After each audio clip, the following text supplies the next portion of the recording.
Hey everyone, this is Kit Cabello. We have a special interview with one of the SEC candidates, Edward Klein. He is endorsed by Our Revolution, Illinois. Edward, thank you so much for joining Hardlands Media. Thank you so much for having me. I really appreciate it. So, a lot of people don't understand about the office of the SEC. What is it, and what is its political impact here in the state of Illinois? Well, first of all, there are 2 members from each congressional district. So there's 18 congressional districts in Illinois, so there are actually 36 members, a man and a woman. In this case, I'm running from the 17th district, and so is my partner, Jody Koss. Right. Basically, this is in theory, it is supposed to be the heart and soul of the Democratic Party in this state, and elects the chairman of the party. It determines the direction of the party. There are concrete things it does, as in it runs. They have a convention that it runs, and there's other things like that. But then it also, a very important part is it actually should, for the other people who want to run in your district, we support them. We help them in any way we can so they can get elected.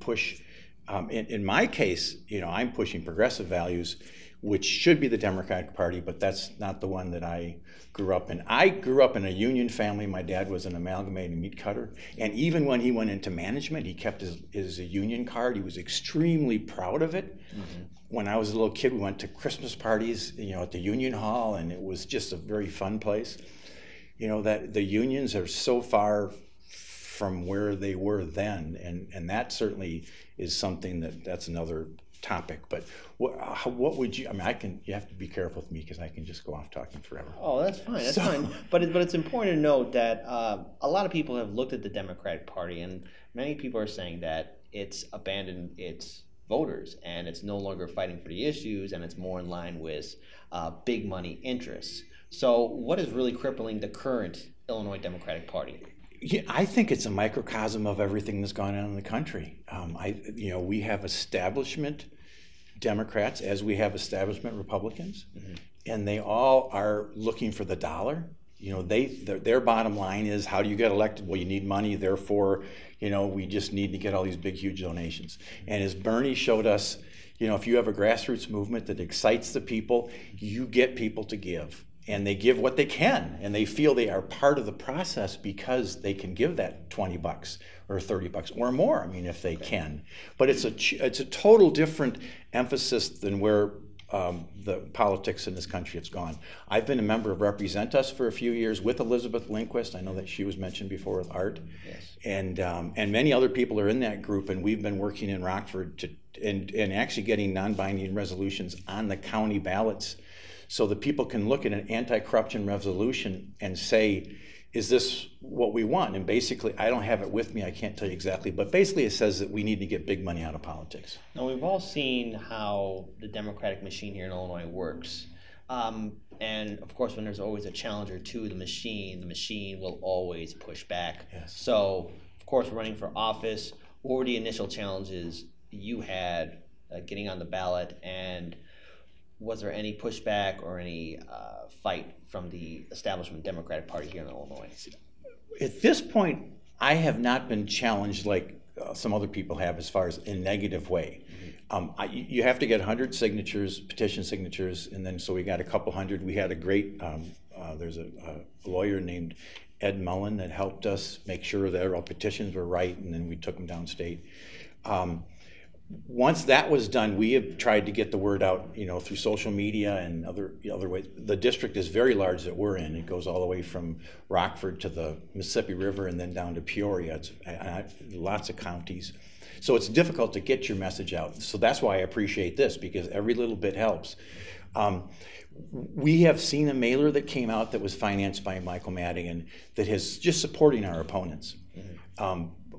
Our opponents, one of them is Kate Jennings, and she was appointed by Sherry Bustos because the woman in the district had moved out of district, so she was appointed last term. So she's running the first time, and so far Madigan has given her, I believe it's $11,500, and then my opponent is Don Johnston, who's been on the committee for about 20 years. And it's a very interesting case, and I'm still trying to dig into it. So far, Michael Madigan has given him $7,500. When we mention these numbers, these are documented numbers that have been reported to the Department, the Illinois Elections Board. So it's the regular reporting gets done. So these are accurate. So there's $20,000 they've stuck into this race. And the very strange thing I want to tell you, Kit, is that Don Johnston has been on for 20 years. He's the head of the Democratic Party in Rock Island, and he is on the county board in Rock Island.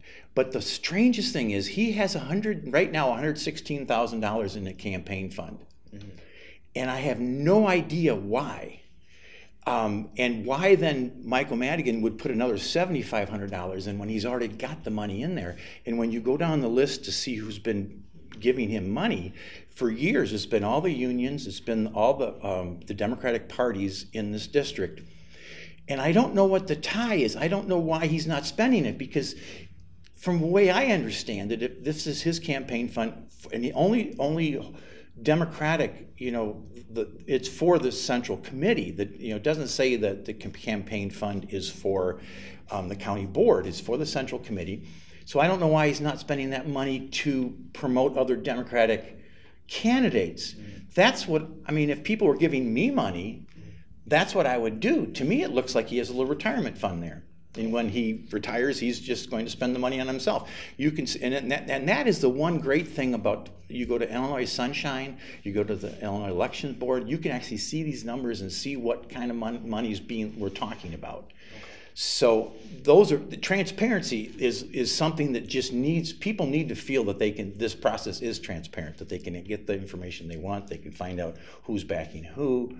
And, I don't know him personally. I'd like to actually call him, have a conversation, and ask what in the world you're doing with all that money. Hypothetically, though, if, let's say, the SEC candidates who have been endorsed by our revolution are able to win their seats, and they're able to really make a change in the Illinois Democratic Party, what are one of the issues that you want to really bring to the table first, and what are the long-term impact of these reforms, at least for the Illinois Democratic Party?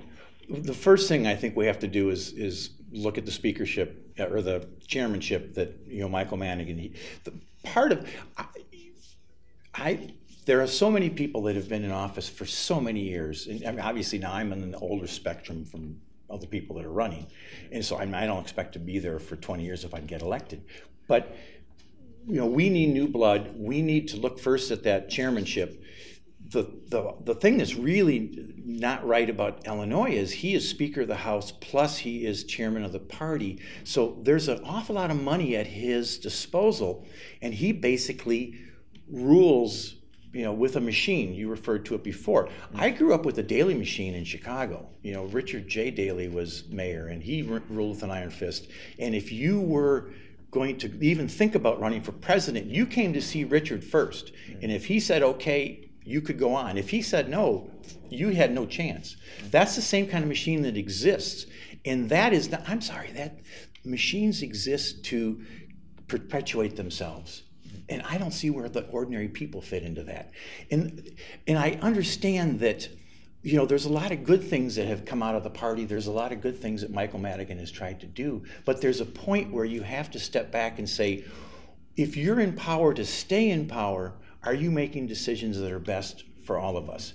We need single-payer health care, and that needs to be a priority. Not something that has to happen years and years down the road. That has to happen soon. We need to make sure we get $15 an hour. These minimum wage is ridiculous for trying to, if you want to keep a lower class down, you make sure you don't pay them enough where they have to get 2, 3, jobs in order to exist. And, they will not be out to vote. They will not, they will be a lower class that just doesn't have any voice.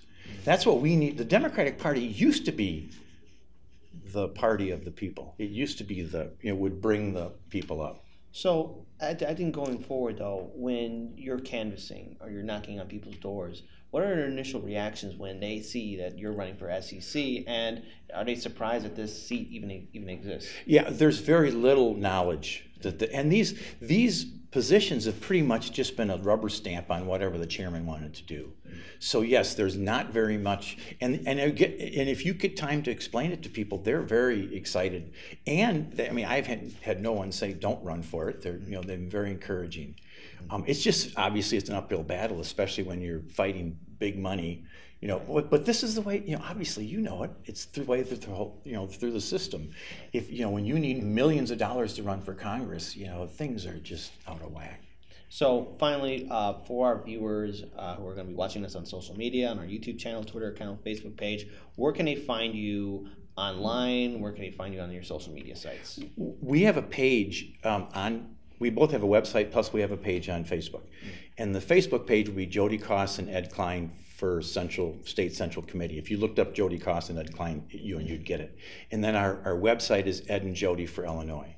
All right. So either way. All right, Edward Klein, thank you so much for joining Hardlands Media. It's really nice to meet you. All the best to you on your campaign. Thank you for joining us. This is Kit. Peace, everyone.